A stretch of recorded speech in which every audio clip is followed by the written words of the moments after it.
breath so bitter on your bitter foe.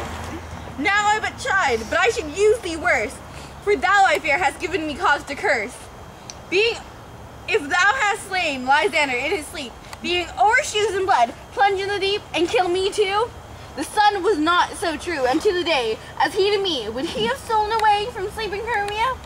I'll believe as soon as this whole earth may be bored, and that the moon may through the center creep, and so displease her brother's noontide. With the Antipodes, it cannot be, but thou hast murdered him. So should a murderer look so dead, so grim? So should the murdered look, and so should I, pierce through the heart with your stirring cruelty. Yet you, the murderer, look as bright, as clear, as yonder Venus in her glimmering sphere. What's this to my Lysander? Where is he? Good Demetrius, wilt thou give him me? I'd rather give his carcass to my hounds. Out, dog! Out, cur! Thou hast driven me past the bounds of maiden patience. Hast thou slain him then? Henceforth be never numbered among men. Oh, once tell true even for my sake. Durst thou have looked upon him being awake, and hast thou killed him sleeping? Oh, brave touch! Could not a worm, an adder, do so much? An adder did it, for with a doubler tongue. That thine, thou serpent, never addered some. You spend your passion in a misprized mood. I am not guilty of Lysander's blood, nor is he dead, for aught that I can tell. I pray thee, tell me then that he is well. And if I could, what should I get there for? A privilege never to see me more. And from thy hated presence part I so. See me no more, whether he be dead or no. There is no following her in this fierce vein. Here therefore, for a while I will remain. So sorrow's heaviness doth heavier grow. For debt that bankrupt sleep doth sorrow owe, which now in some slight measure it will pay, if for his tender here I will make some stay. Why should you think that I should woo in scorn? Scorn and derision never come in tears. Look, when I vow, I weep and vow so born. In their nativity all truth appears. How can these things in me seem scorn to you, bearing the badge of faith to prove them true? You do advance your cunning more and more. When truth kills truth, oh devilish will you pray. These vows are Hermia's. Will you give her over? Wait, oath with oath, and you will nothing weigh. Your vows to her and me put in two scales will even weigh, and both as light as two. I had no judgment when to her I swore. Nor none in my mind. Now you give her over. Okay, say it again. Demetrius loves her, and he loves not you. Oh, Helen. O Helen, goddess, nymph, perfect divine, to what, my love, shall I compare thine eyne? Crystal is muddy, oh how ripe in show. Thy lips, those kissing cherries, tempting grow. That pure congealed white, high Taurus snow, fanned with the eastern wind, turns to a crow. And when thou holdst up thy hand, oh let me kiss this princess of pure white, the seal of bliss. Oh, spite! Oh, hell! I see you are all bent to set against me for your merriment! If you were civil and you courtesy, you would not do me thus much injury. Can you not hate me, as I know you do? But you must join in souls to mock me too.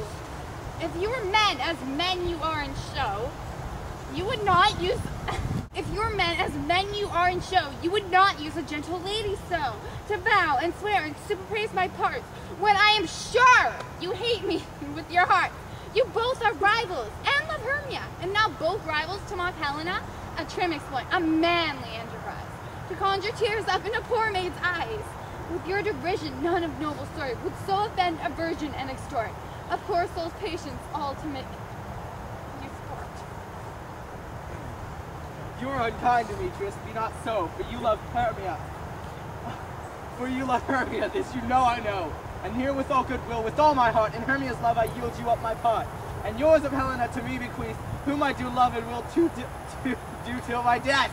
Never did mockers waste more idle breath. Lysander, keep thy Hermia, I will none. If e'er I loved her, all that love is gone. My heart to her, but as guest-wise sojourned, and now to Helen is it home returned, there to remain. Helen, it is not so. No, that's the total. Disparage not the faith thou dost not know, lest to thy peril thou abide it dear.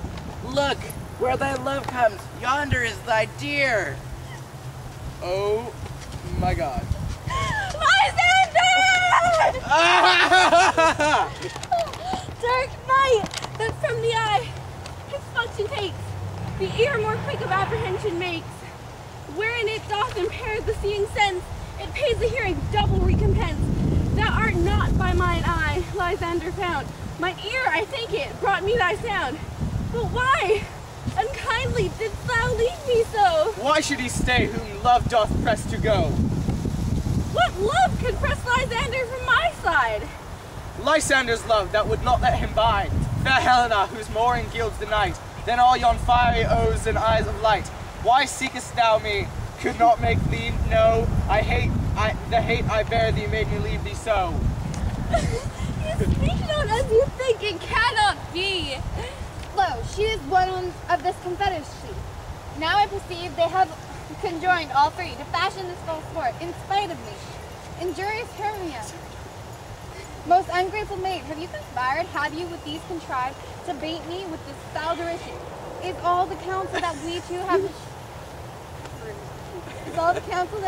shared, the sisters' vows, the hours that we have spent, when we have chatted the hasty-footed time for parting him? Oh, is all forgot?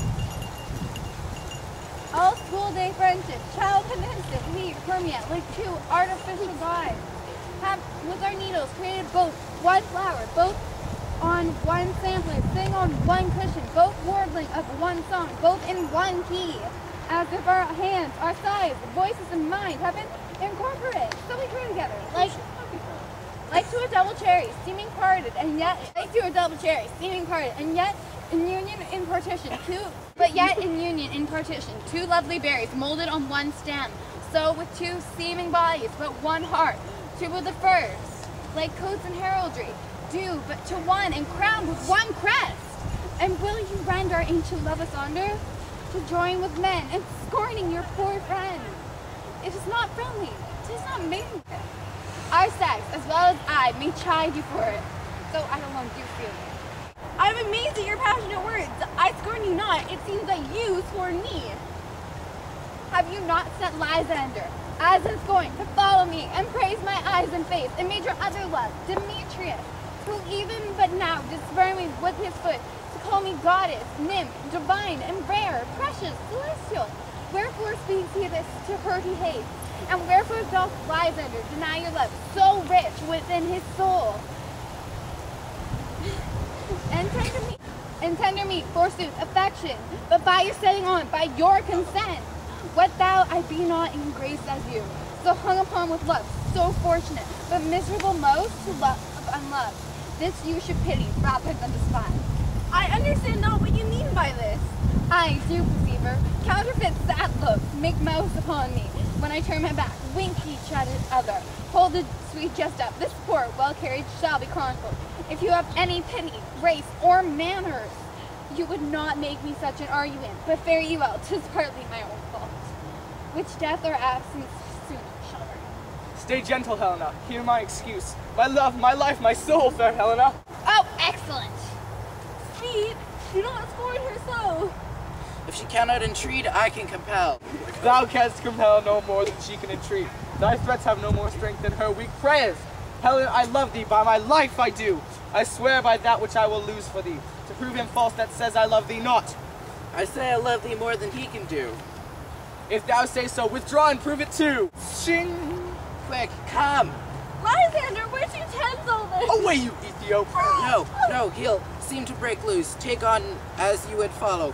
But yet, come not. You are a tame man. Go! Hang off, thou cat, thou bear, vile thing! Let loose, or I will shake me from thee like a serpent. Why are you growing so rude? What changes this sweet love? Thy love! Out, tawny taunter! Out, loathed medicine! Out, hated potion! Hence! Do you not jest? Yes, sooth, and so do you. Demetrius, I will keep my word with thee. I would I had your bond, for I perceive a weak bond holds you. I trust not your word. What, should I hurt her, strike her, kill her dead? Although I hate her, I'll not harm her so. What can you do me of greater harm than hate? Hate me? Wherefore? Oh me, what news, my love? Am not I Hermia? Are not you Lysander? I am as fair now as I was erewhile. Since night you loved me, yet since night you left me. Why then you left me? Oh, the gods forbid! In earnest shall I by my life, and never did desire to see thee more. Therefore, be out of hope, out of question of doubt. Be certain nothing truer, 'tis no jest, that I do hate thee and love Helena. Oh me! You juggler! You canker blossom! You thief of love! What? Have you come by night and stolen my love's heart from him? Finite faith, have you no modesty, no maiden shame, no touch of bashfulness? What will you tear? Impatient answers from my gentle tongue? Fie, you counterfeit, you puppet, you! Puppet? Why so? Aye, but that way goes the game. Now I perceive that she hath made compare. Between our statures, she hath urged her height, and with her personage, her tall personage, her height, forsooth, she hath prevailed with him.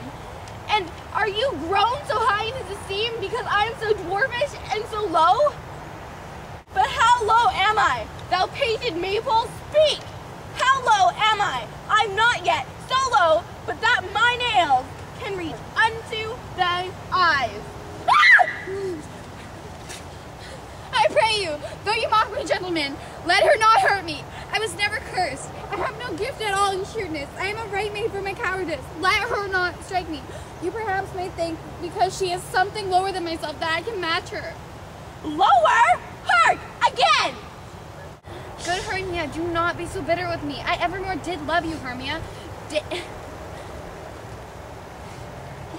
Did ever keep your counsels, never wronged you, save that love unto Demetrius. I told him of yourself unto this wood. He followed you, and for love I followed him. But he has tried me hence, and threatened me, to strike me, spur me, nay, to strike me, spur me, nay, to kill me too. And now, so you will let me quiet go to Athens, will I bear my folly back, and follow you no further. Let me go. You see how simple and how fond I am? Why get you gone? Who is that hinders you? A foolish heart that I leave. A foolish heart that I leave here behind. What, with Lysander? With Demetrius. Be not afraid, she shall not harm thee, Helena. No, sir, she shall not, though you take her part. But when she's angry, she is keen and shrewd. She was a vixen when she went to school, and though she be but little, she is little again! Nothing but low and little! Why will you suffer her to fault me then? Let me come to her!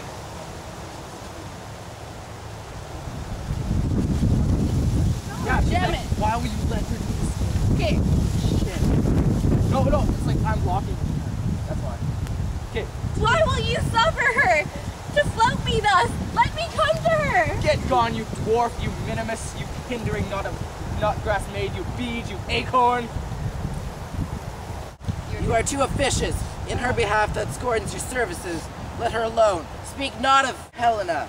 Take not her part, for if thou dost intend, never so little show of love to her, thou shalt abide it.